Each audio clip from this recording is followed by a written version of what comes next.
What's up, guys? Today we're taking a look at a gaming keyboard from Corsair. It's part of their new Raptor series. It is the Raptor K50. So let's just go ahead and check it out.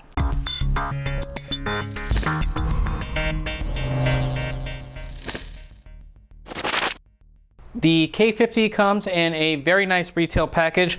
We have a very large picture of the actual keyboard on the front. Of course, it lets us know that it is the Corsair Raptor, and it is multicolor backlighting. So you're going to have a lot of different options when it comes to backlighting on this board.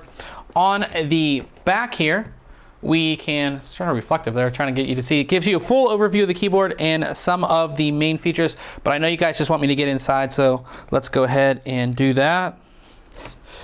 And this should be pretty much easy enough to get out here. Try to do it without messing up. And take this out of the way here.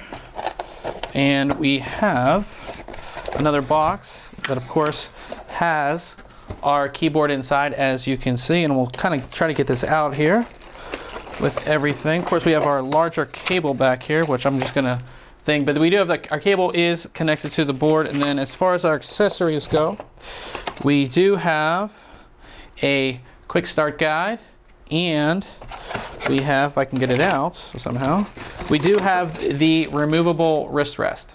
Taking a look at the keyboard here, you can see this is a full-size keyboard, so you have your full complement of keys as well as a full number pad. Now the keys themselves are matte black except for the WASD keys and your arrow keys, kind of to denote the whole gaming aspect of the motherboard. Now these are not mechanical key switches, these are rubber dome key switches, and with that you are going to have full USB rollover, which means I can mash pretty much every button there and it will all register. That's of course important when gaming. You don't want to miss a keystroke. On the left side of the keyboard, you have 18 macro keys. They're G1 through 18, and you can actually record macros on the fly with this macro record button right here. Very, very easy to do. Now you actually have 3 profiles as well, so that's what these keys up here are for. You have M1, M2, and M3. So that's going to give you a total of 54 different macro keys using the 3 different profiles. Now what's really great about this is that you can actually store your profiles directly on the keyboard. So if you're going over a friend's house or something like that and you're not using your system, all your macros and all of your settings will be saved directly on the keyboard itself. You also have a Windows lock button up here. What that's going to do is that's going to lock down the Windows button. So if you're in your game and you accidentally hit the Windows button right here, it's not going to drop you out of the game. That of course is very, very important. On the other side of the keyboard, you have some multimedia keys. You have stop, back, play, pause, forward, and you also have a mute button and you have a volume slider. The volume slider is awesome. We've seen it on a couple other of the Corsair keyboards. There is also a brightness button that will adjust the brightness of the backlighting on the keyboard. Now we're actually going to show you the backlighting on the keyboard here in just a little bit. On the back side of the keyboard, you do have a USB pass-through port. So, you know, if you have a gaming mouse or gaming headset that's used via USB, you can go ahead and connect it there without having to go behind your case and mess with all that. There are 2 connections here, and one is for the USB pass-through and the other one is for the keyboard. They're actually labeled on the ends, which makes it easy. You know, if you don't plan on using the USB pass-through and you want to save a USB port, you don't have to connect one of those. The cabling is extremely thick and it is braided, so you're not going to go, you know, and tear this or rip it or anything like that. Here we have a side view of the keyboard, and I just want to give it to you to see, you know, how the keys are angled at a normal setting here. And there's actually height adjustment, which I'm going to go ahead and show you here. There's a little bit of height adjustment if you want to put the keys on more of an angle. And now you can see what that height adjustment does. Gives you just a little bit more angle if you like it.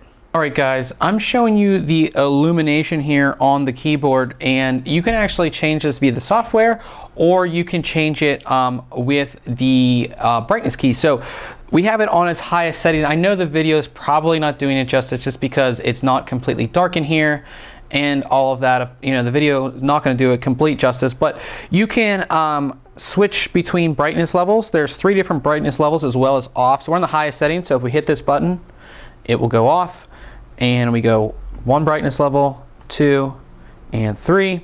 That's the highest brightness level that it will go. Now, the keys right now are red, but in the software, you can go ahead and make them whatever you want. Now, there's presets that are already in here. So they have white, neon green, 2 different blues, that blue and this blue, purple, red, orange, and yellow. Now, what's interesting about this is that you can set these presets up to be whatever you want. So if you want a ton of blues, you can do that. And you can change them with RGB. So you can go in and set, you know, the red, green, and blue numbers, or you can actually just select a color built into the software here, so you can just pick a color right there. Another thing that you can do, of course, you can adjust the brightness level in the software itself, but you can also do this thing called, they have Light FX. So we're going to put ours back on red because it's probably the easiest thing to see in the video, and we're going to select Light FX, and we're going to select it to pulse. And what this is going to do is, of course, it's going to pulse the color that we have selected, which is red. So you can see how it's doing that, kind of like a breathing effect.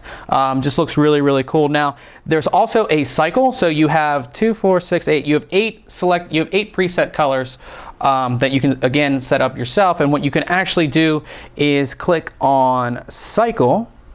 And what this is going to do, it's going to cycle through your different colors. So I'll let it go here for a second, and you can see how it cycles through these colors. And like I said, this is why it's great that you can set up the presets, because if you want to cycle through a bunch of different blues, you can. If you want to cycle through, you know, white to green, or however you want to do it, it will cycle through all your presets right there. So that is pretty much the kind of the overview of the Illumination on this keyboard. It's really cool. I like that you can pretty much do any color that you want. You can do pulsating, you can cycle through colors, you can select any color, again, 3 different brightness levels, and you can turn the backlighting completely off.